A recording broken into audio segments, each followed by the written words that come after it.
everybody. Welcome to episode 42 of the Post Movie Podcast. I'm Steve Head.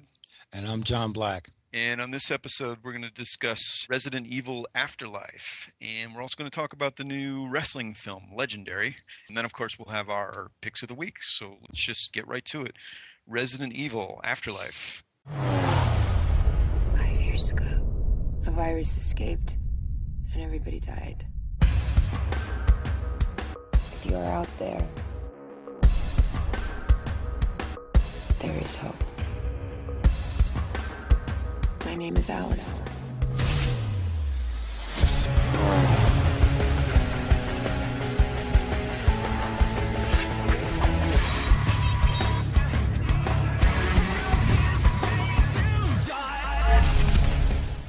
Now, Steve, don't you think when we're talking about this, we should break out our Casio keyboards and play some really cheesy 80s disco music to fill in where the story, where our review falls short, like they do in the movie? Isn't that the most annoying soundtrack you've ever heard? God. I walked out of the movie thinking that if this had a soundtrack that wasn't annoying, it would increase its watchability 100-fold. Isn't it terrible? It's just this really cheesy, like, synthesizer soundtrack. It's hilarious. It's so bad. You know, I had wanted to, like, I was like going to think, like, oh, I'll take the time to, you know, get a list of the bands and see who the culprits are, but I just, whatever. Don't give them any attention. It's not, you know, incongruous with, you know, the rest of the films. I mean, it's kind of the staple of it, and it's probably the existence of this kind of hard-driving, in some cases, like, growling music over the visuals in this film. It's really sort of, I think, you know, it's an extension of the video game experience of the music that's playing while you're watching the video game. And it definitely is. It definitely is the, and it's just, you know what else it is about video games? That video game similarity. It's the movie's really, it doesn't tie well together as a story, and there are way too many times you're like, how can she fly a plane from, from Alaska to Los Angeles to and however she got to Alaska in the first place, she never has to stop for gas.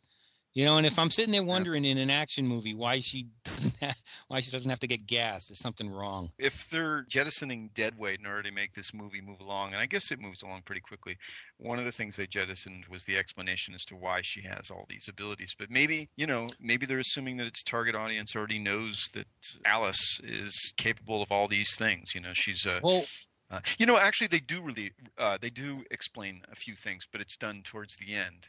But in the very fact first, that her DNA accepted what the Umbrella Corporation had.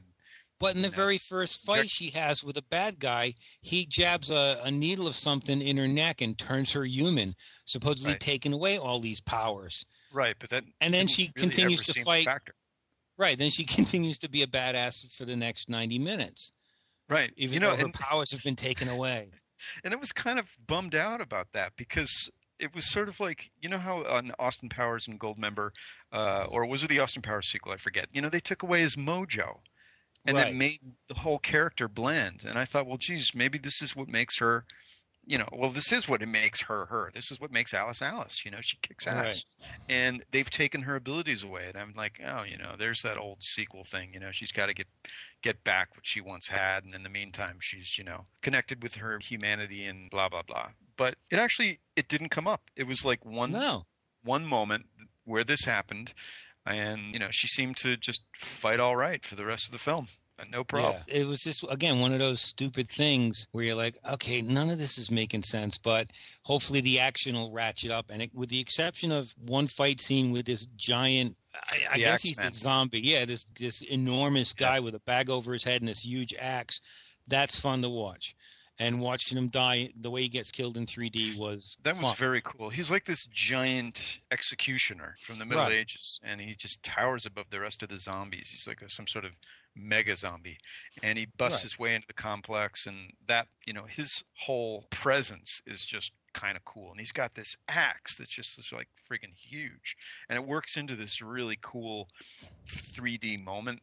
And there's only a couple of those in the movie that you're like, wow, that was really great for 3D kind of situation. Right. But mostly it's kind of like, I felt like it was sort of a Matrix-y rehash of things we've already seen. Oh, it definitely was. It definitely was. Again, every time they used slow motion bullets, you think of the Matrix, but This is like, Oh, people yeah. just doing the same, leaning away while a bullet goes zipping past their face. And again, with the 3D, it's coming right at you. Although Oh it yeah, doesn't they have really. the sound waves or the shock waves from the bullet, and they have their 360 Yeah. bullet time. People bending this way and that way, and the bullets going by their cheeks and noses and stuff. And it is sort of an amalgam of other things that we've seen in horror movies.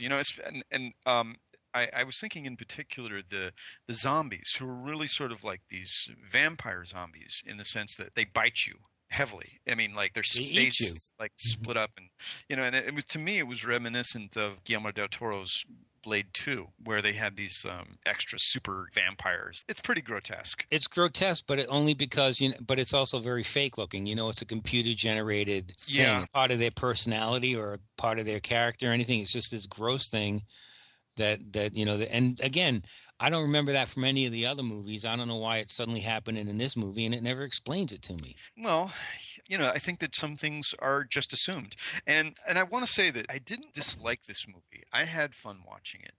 But Yeah. it didn't make me ticklishly giddy like Piranha 3D did. I don't know if it's worth paying $16 for. We had another scenario where they didn't show it for the press, so we arranged another time to see it on the day that it opened, and we were finally able to get our act together and get down there and see it at Boston Common in IMAX, which was pretty cool. Pretty cool. It's not, the Boston Common screen is like a half IMAX. I mean, it's IMAX-y, but not totally IMAX, but still Right. cool. I wonder if And, it would be any, if you were watching this and it was on a regular screen and not 3D, how boring it would be. I don't know. Because it's the IMAX screen at the Commons is just so big, and the 3D was working well. And again, the 3D is only used in that very simplistic throwing shit at you so you duck.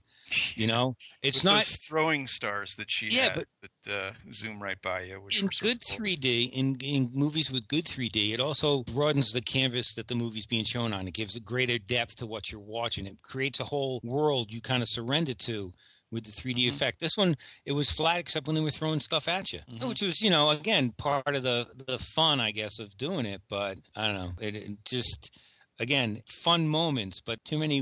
What am I watching? What am I doing? Who's these? Why are these zombies here suddenly? Well, this movie is so much about style, and a lot of the action is, like you said, it's in slow motion. But W.S. Anderson, Paul Anderson, whose filmography I'm not real. I mean, I know the movies he's made, but I know that many of them are just trash, and so I don't feel particularly compelled to delve into his filmography. Nevertheless, he gets the job done. He makes the movies his producers want him to make. And he can manage some mildly big budget productions. For this, it is a visual experience. It's a lot of water and blood flying everywhere, and bullets in slow motion, and women in leather doing backflips and things like that. And it's with Mila Jovovich at the center. She's like this Amazonic presence. She's almost like when she's on screen, she's so good looking that it just kind of, she swallows up the other actors around her, Well, that's because, especially in the IMAX 3D, her head's 30 feet tall. That's all you get, a big close-up of her. Yeah, she's stunning and stuff, but it's not much of a performance. It's more like a workout. She does a lot of gymnastics, but there's no emotion here or no character beyond the fact that we know she's Alice and she's going to kick ass. I wouldn't say there's much for character development. In fact, it's like talking about character development in this movie is like doesn't even matter. Doesn't matter. What is like? It's like teaching no, it doesn't. And that's what I was thinking. It's like, what's that phrase? Teaching a fish to ride a bicycle. It doesn't matter. I'm not coming here for great acting again, but if the characters aren't strong enough for me to keep wondering what the heck is.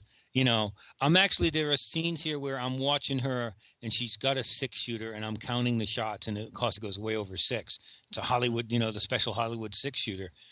But again, if there's something missing for me, that connection that's keeping me from surrendering to this. I'm an easy. Well, it's a lack of an emotional connection. Oh yeah, it's really this is a shallow, visually entertaining film. I mean, every frame of it, I think, is actually really cool. But it's hollow. It's as hollow as anything that the Umbrella Corporation would create. And I did think it had some cool moments towards the end. What is the name of this place they're looking for? I can't remember Arcadia. Which is this. I'm not going to give it away, what it is or where it is.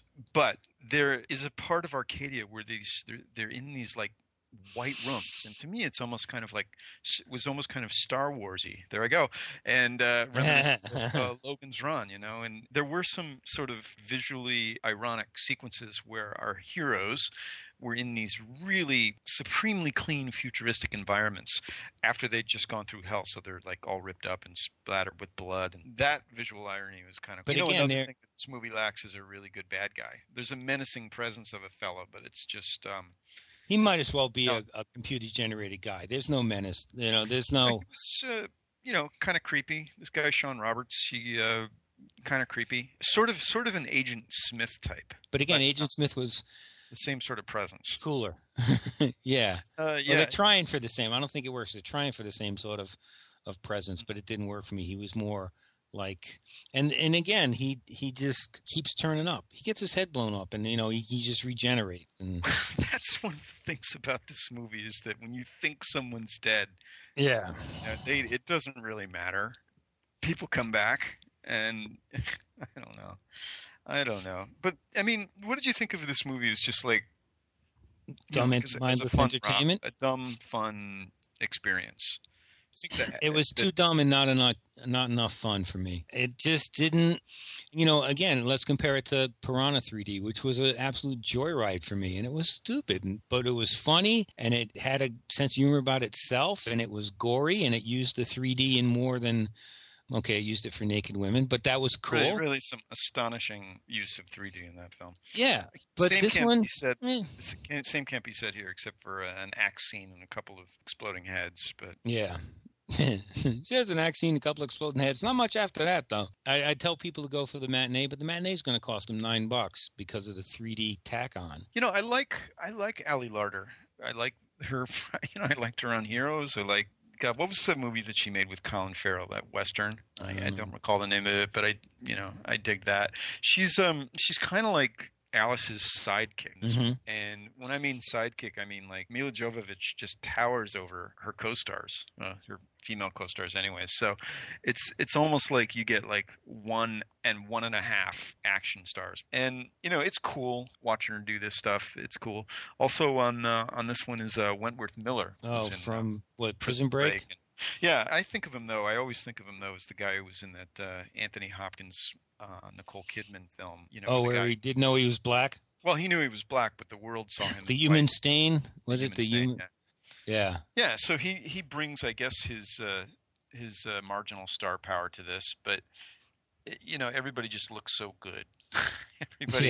Everybody just looks so incredibly fit and tough and ready to blow away some zombies, I will say there are some scenes in this movie that I thought were pretty cool. There's some rooftop zombie action where the zombies follow Alice. She's trying to escape. They're all trying to get out of this sort of rooftop complex, and all these zombies follow her over the edge of this building. That was pretty cool. Yeah, it was more of a set piece to look cool than it didn't build that momentum for me where I should be thinking, yeah, this is an exciting chase and I wanted to get away. I'm just more like sitting back going, oh, that's cool.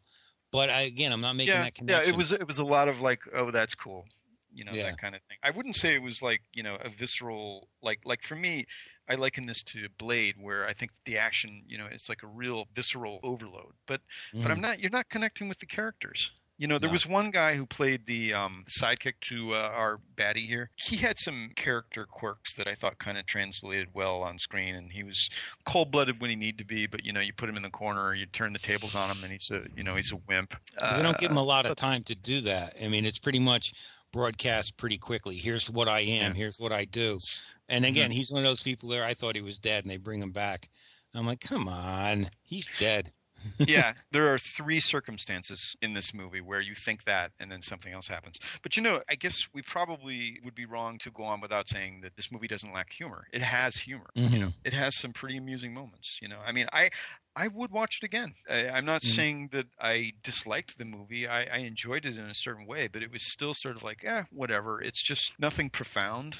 No. But it has some pretty funny moments. It had some pretty cool moments. If it wasn't so darn annoying with its music, it could have been a better film. And if they had just spent a little more time acclimating people who aren't already familiar with the Resident Evil universe as to what this was all about, I think it would have been better served. Yeah. But I can see the executives saying, "We need to cut this out and move on. We need to cut this out and move on." It's not a boring film. It's not. No. It's actually pretty tight. It's just for its 90 minutes. It's just soulless. Yeah. It's just There's something characterless. missing. There's definitely something missing. Let me just say this. If you want mindless coolness, go ahead and see it. Mhm. But for $16, I don't think it's worth it, though. John, Yes. it's time for Legendary. Dun dun dun. The Man. giant after school special. I am so not looking forward to talking about this. Big Mac Chitley died before he had a chance to finish the job. That was his greatest fear, that Sharon and the boys would struggle on without him. You ever want to get someplace but just didn't know how? When do you show your face? When do you stay at home? I want to wrestle officer. Do you know how? No, but my dad was a college champion and my brother was an All-American, so I figure it's in the genes. Doesn't look like it to me. Maybe you could show me how to wrestle? Yeah, I'm just real busy right now. Not really interested. He will just disappoint you. You have no idea who Mike is. It's kind of unfair to kick this little puppy because I think it tries, but I think it fails on a lot of levels. It does. It's a beautiful looking film. I was really looking forward to it because I'm a fan of Patricia Clarkson, and I admired some aspects of it. I even admire the fact that it was made and that it's a wrestling film, and that you don't find many of those. And that it was made college wrestling, by the way. Let people know it's college, even though it's got John Cena from the WWE in it. It's about college wrestling. College is high school, right? High school, whatever, but it's not professional. It's high school, senior year. And they made it in Oklahoma, I guess, and that's a good thing. I'm impressed by it, but boy, this was. Well, the director, this guy Mel tough one to Damsky. get through. Mel Damsky's the director, and I'm looking at his credits, and it's all TV. Yeah, everything from Psych to Las Vegas to Charmed, and that there is definitely a TV feel about this movie. Yeah. Well, I think it's just that that's a big stumbling block for him to get over, is that it doesn't make that leap to being a movie that should be in cinemas. It's got nice little lessons in each.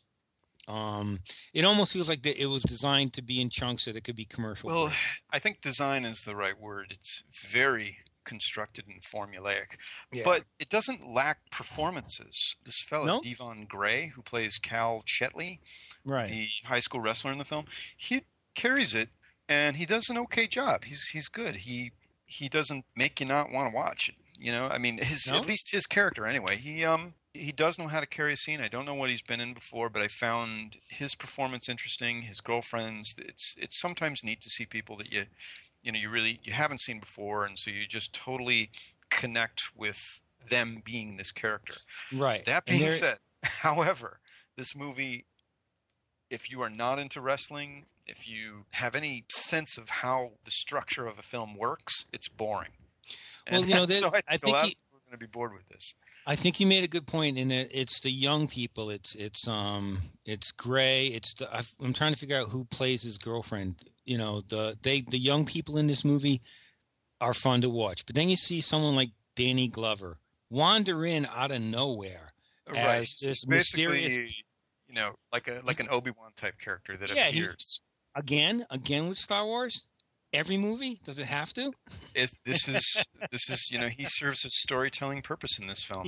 He's the Obi-Wan fisherman. He literally is. And in fact, there's a scene in this movie where the kid is talking with Obi-Wan, and the kid's like wearing a hood like Luke Skywalker, and Glover is off on the other side of the screen consulting him like a mythical mentor or something. It's just I remember turning to Sarah and saying, "This is just oh my God, it's right out of Joseph Campbell." John Cena, the professional wrestler, who I kind of have liked in the Marine and some of his other stuff, where he's more action. He gives like action comedy kind of stuff. He gets nothing to do in this, but kind of like stare at the camera and try to look intense. He's kind doesn't do anything. He's mopey. Yeah, it's not that he's got problems, man. Yeah, he does. He sort of broods his way through the movie, and he also commits his character makes a couple of really dumb choices. If you have a problem at this particular bar, with people disliking you there, you don't go back. But his character seems to be more concerned with protecting his turf than he is with not getting into a fight. I mean, he doesn't want to fight. So if you don't want to fight, you don't go where there's probably going to be a fight. And I guess for the dramatic purposes of this film, they put him back in that situation. It's just, well, again, that's where the TV mentality comes in, where we need we've got to pad it out. The show's running short. Hey, have him go back in the bar and do something.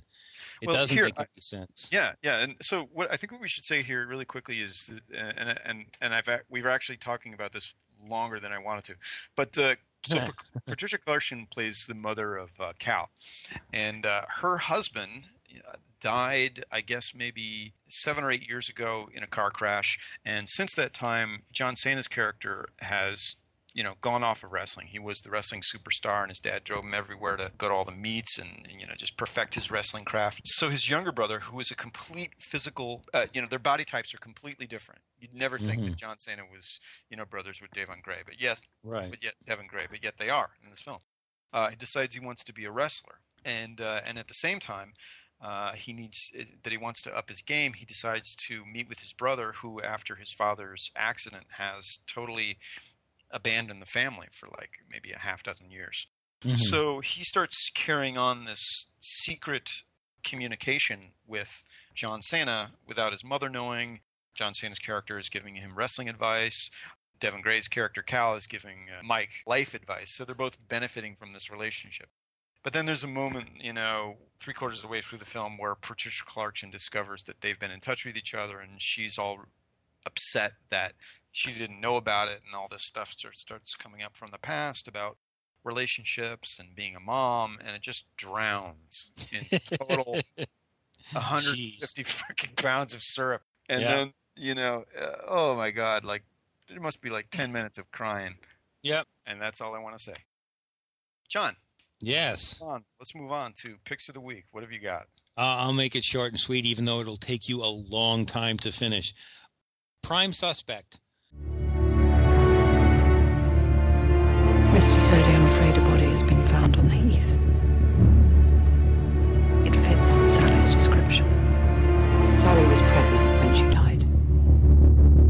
Shut it! You think I had sex with my daughter? You think I'm the father? Mr. Sturdy, I'm afraid unless you give us a sample, we're going to have to arrest you. There's your sample. Did you just call me a bitch? Did you? Did you call me a bitch, you twisted little shit, you? Get my face! It's a BBC series with Helen Mirren. She plays this detective in London, trying to work her way up through the ranks. It's just the grittiest, most involved series. It's 7-disc. It will take. That's why I say each episode is like 3 hours long. It takes a long time, but you get so invested. She gives a great performance, and it's one of these things. And this was done before it was cool to do this. The cases don't always end nicely. They're brutal cases. There are a lot of child abductions and grisly murders. It doesn't spare any details. She's got a really messed up private life. 7 discs. How many? Well, it's like a 10-year thing, so you get to see this character age over 10 years, and they're not continuous. Like Prime Suspect season 1 ends when it ends. Helen Mirren did this for 10 years? Yeah. Okay. All right. And I've only this past year become much more impressed with him and Helen Mirren, especially after seeing Red last month. That's going to bring her back. This Prime Suspect is the role that really made her a star as DCI Jane Tennyson. And like I said, there's gaps between the shows. So when set one or season one ends, and her life is a shambles, when you pick up season two, it doesn't. She's moved on. It's years later. She's at a different police station. She's got a different relationship. It doesn't.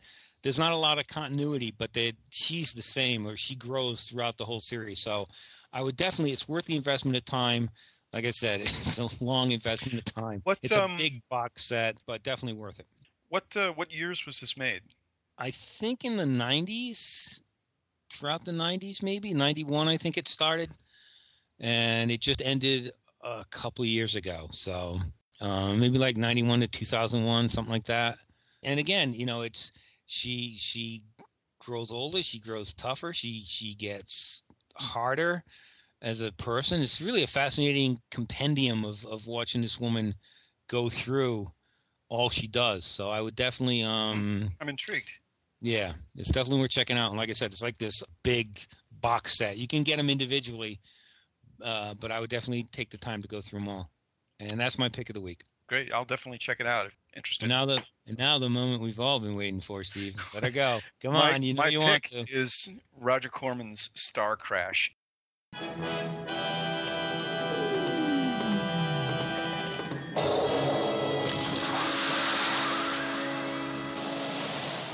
Our galaxy is split into two warring factions, our own, and the one ruled by the evil Count Zarthan from the League of the Dark Worlds.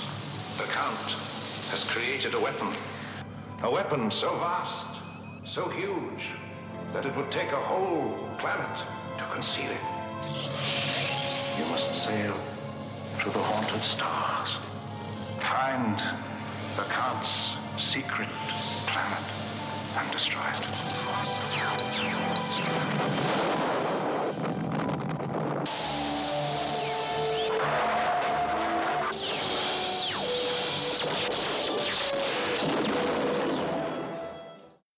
I want to say, this is a Blu-ray. This is a disc that is just so fun. I mean, I consider it one of those discs that's really made for fans, in the sense that the whole experience of the, learning everything about the movie is terrific, because they just throw so much information at you.